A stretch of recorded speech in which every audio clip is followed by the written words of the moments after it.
జై విశ్వకర్మ, జై జై విశ్వకర్మ. మా యూట్యూబ్ ప్రేక్షక మహాశయులందరికీ కూడా శుభాశిస్సులు. ఈరోజు వీడియోలో వారాహీదేవి యొక్క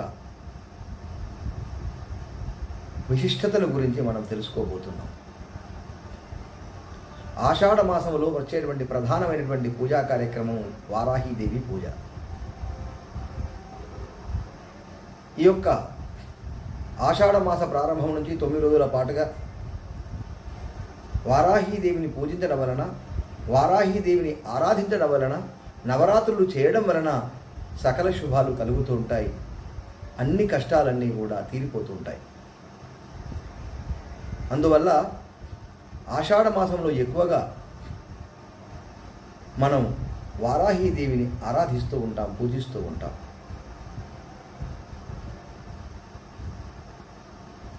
వారాహీదేవి అనగా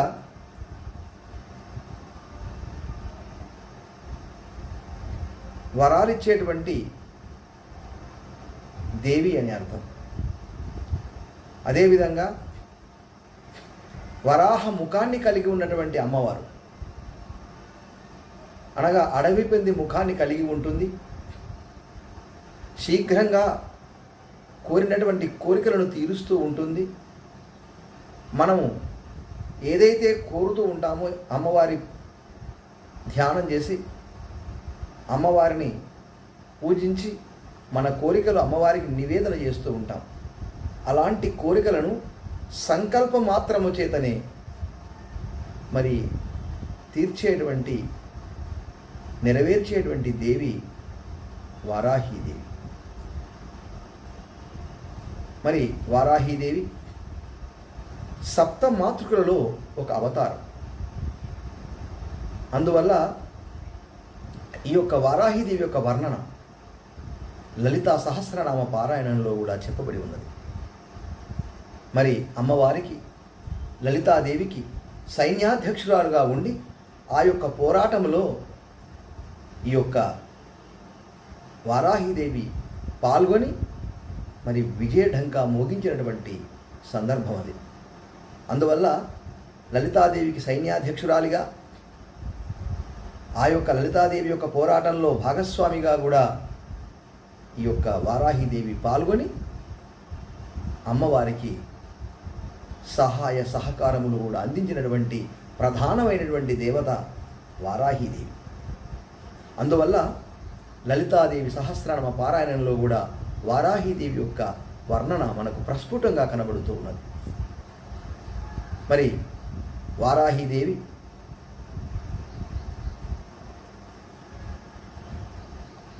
వాహనం గేదె వాహనం అనగా మహిష వాహనాన్ని కలిగి ఉంటుంది. అందువల్ల పట్టుదల, మరి ఎలాంటి సమస్యనైనా కూడా తీర్చేటువంటి శక్తిని కలిగి ఉన్నది అని అర్థం. మరి కొన్ని పురాణాలలో ఆ యొక్క సింహవాహినిగా, గరుడ వాహినిగా కూడా అమ్మవారిని వర్ణించినటువంటి సందర్భాలు. ఆ యొక్క మహిష వాహనము, సింహవాహనము, అదేవిధంగా గరుడ వాహనం, ఏ వాహనమైనా కూడా అమ్మవారి యొక్క శక్తి, అమ్మవారి యొక్క ఆ యొక్క వైభవాన్ని తెలియజేస్తుంది. ముఖ్యంగా ప్రధానంగా వారాహీదేవి మహిష వాహనము ఎక్కువగా చెబుతూ ఉంటారు. అందువల్ల వారాహీదేవి మహిష వాహనం పైన ఉండి వరాహముఖాన్ని కలిగి ఉండి మహిష వాహనాన్ని కలిగి ఉండి ఒక చేతిలో నాగలి, ఒక చేతిలో రోకలి, అదేవిధంగా ఆయుధాలన్నీ కూడా ధరించి వారాహిదేవిగా భక్తుల యొక్క కోరికలను సంకల్ప మాత్రం చేతనే తీరుస్తూ ఉంది. ముఖ్యంగా వారాహిదేవికి పూజించాలంటే రాత్రి సమయమే చాలా ఉత్తమమైనటువంటిది. అనగా సాయంత్రం 7 నుంచి 10 గంటల లోపు ప్రాంతంలో, అంటే ఆ రాత్రి సమయాలలోనే వారాహిదేవిని పూజిస్తూ ఉండాలి. శుచిగా శుభ్రంగా అమ్మవారి యొక్క చిత్రపటాన్ని కానీ లేదా విగ్రహాన్ని కానీ పెట్టుకొని ఆవు నెయ్యితో దీపం వెలిగించి అమ్మవారికి ప్రీతికరమైనటువంటి బెల్లం పానకం, పాయసం, శనగలు చాలా ప్రీతికరమైనటువంటివి. అందులో ముఖ్యంగా బెల్లం పానకం చాలా ప్రీతికరమైనటువంటిది అమ్మవారికి, వారాహిదేవి అమ్మవారికి. ప్రతిరోజు మరి వారాహిదేవి భక్తులు తప్పనిసరిగా నియమనిష్టల చేత, భక్తి శ్రద్ధల చేత తాంత్రికమైనటువంటి పూజ చాలా శ్రేష్టమైనటువంటిది. రాత్రి సమయం పూజ చాలా శ్రేష్టమైనటువంటిది. మరి వారాహిదేవిని రాత్రి వేళల్లో పూజించడం, తాంత్రికమైనటువంటి పూజ చేత పూజించడం, అమ్మవారికి ప్రీతికరమైనటువంటి బెల్లం పానకాన్ని, పాయసము, శనిగలు, తీపి పదార్థాలను నివేదన చేయడం, ధూపం, దీపం, నైవేద్యాన్ని సమర్పించి హారతి ఇవ్వడం, అదేవిధంగా అమ్మవారి యొక్క వరాహ గాయత్రి మంత్రాన్ని, లఘు గాయత్రి మంత్రాన్ని, బీజాక్షర మంత్రాన్ని, అమ్మవారి యొక్క అష్టోత్తర నామాలను, అమ్మవారి యొక్క వారాహి స్తోత్రాలను పఠించినట్లయితే అనుకున్నటువంటి పనులన్నీ కూడా నెరవేరుతూ ఉంటాయి. ముఖ్యంగా సంకల్ప మాత్రము చేతనే వారాహిదేవి మనకు అన్ని కోరికలను కూడా ఇస్తూ ఉంటుంది. ముఖ్యంగా వారాహిదేవి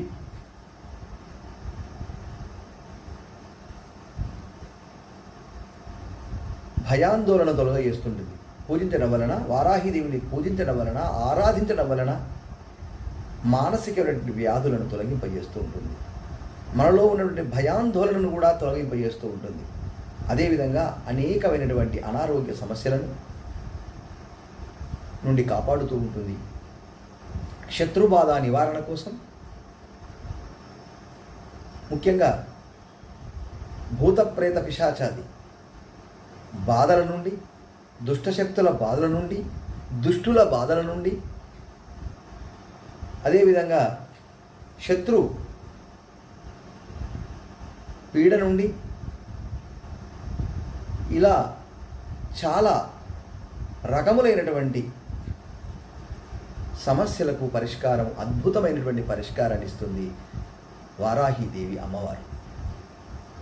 ఎంతో భక్తి శ్రద్ధల చేత, నియమనిష్టల చేత ఎవరైతే వారాహిదేవి అమ్మవారిని ఈ 9 రోజుల పాటు నిత్యము ఆరాధిస్తూ ఉంటారో, పూజిస్తూ ఉంటారో వాళ్ళందరికీ కూడా కాపాడుతూ ఉంటుంది. ఎలాంటి సమస్యలైనా కూడా తీర్చేస్తూ ఉంటుంది. మరి అందువల్ల మరి ఈ యొక్క 9 రోజులు వారాహిదేవిని పూజించడం అనేటువంటిది చాలా ఉత్తమోత్తమైనటువంటిది. ముఖ్యంగా ఈ యొక్క అమ్మవారిని చాలా శక్తివంతమైనటువంటి దేవిగా పిలుస్తూ ఉంటాం.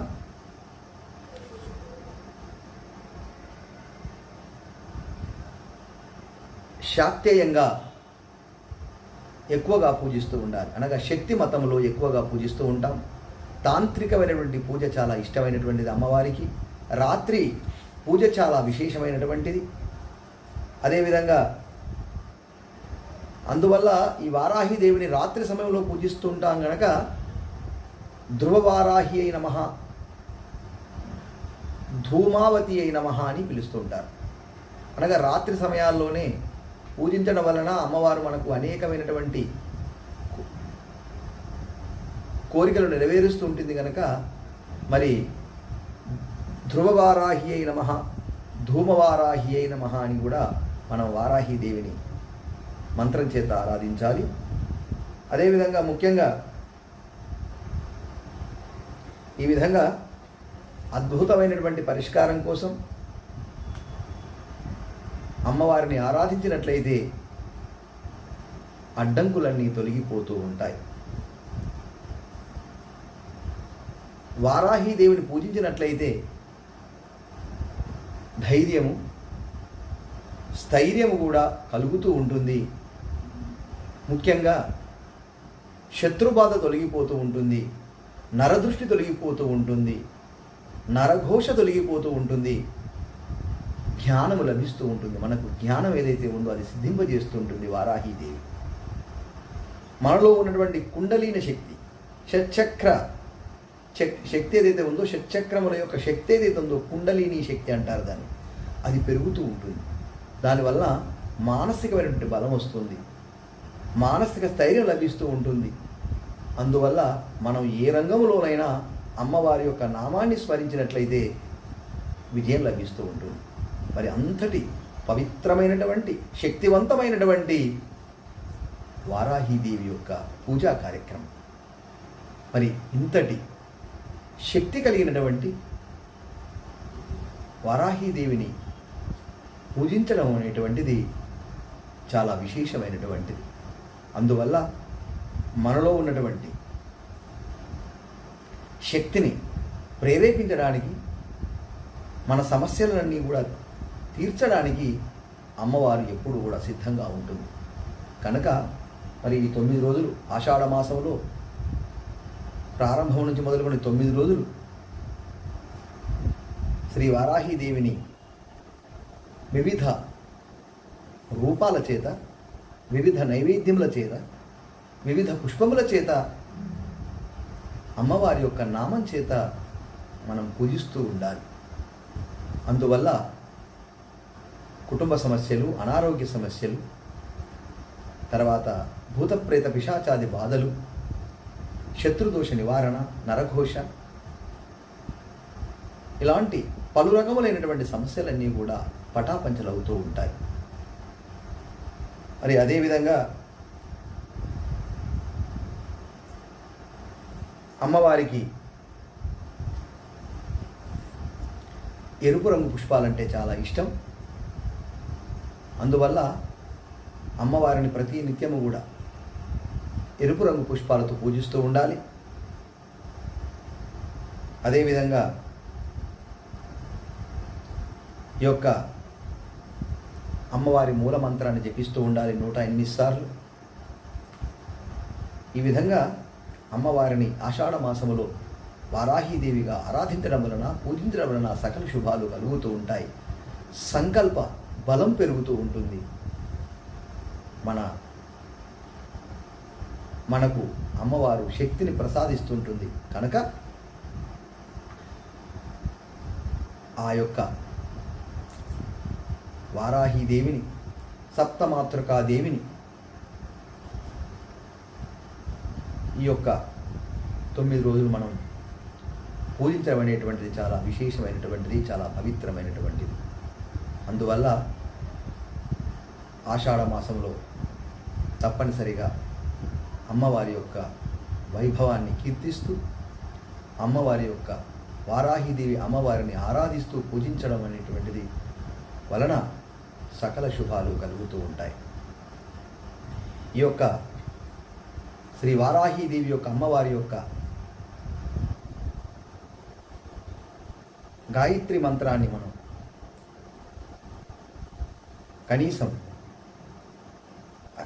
11 సార్లు కానీ లేదంటే 108 సార్లు కానీ మనం పఠించినట్లయితే అమ్మవారి యొక్క అనుగ్రహం కూడా కలుగుతూ ఉంటుంది. ఓం వరాముఖి విద్మహే దండహస్తాయ ధీమహి తన్నో దేవి ప్రచోదయాత్.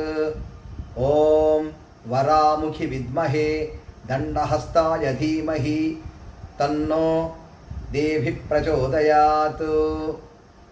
ఇంకొక గాయత్రి, వరాహిదేవి గాయత్రి.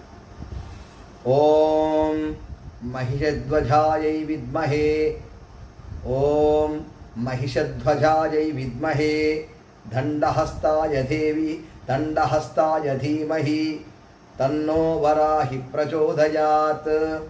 ఓం మహిషధ్వజాయై విద్మహే దండహస్తాయై ధీమహి తన్నో వారాహి ప్రచోదయాత్. మరి ఈ విధంగా అమ్మవారి యొక్క నామాన్ని స్మరించడం అనేటువంటి చాలా ఉత్తమం. అదేవిధంగా ఓం ఐం హ్రీం శ్రీం క్లీం వారాహీదేవ్యై నమః. ఓం ఐం హ్రీం శ్రీం క్లీం వారాహీదేవ్యై నమః. ఓం ఐం హ్రీం శ్రీం క్లీం వారాహీదేవ్యై నమః. ఈ యొక్క బీజాక్షర మహామంత్రాన్ని 108 సార్లు మరి మనం జపించుకున్నట్లయితే, పఠించినట్లయితే సకల శుభాలు కలుగుతూ ఉంటాయి. సంకల్ప బలం పెరుగుతూ ఉంటుంది. మన కోరికలన్నీ కూడా ఫలిస్తూ ఉంటాయి. జై వారాహి దేవికి జై.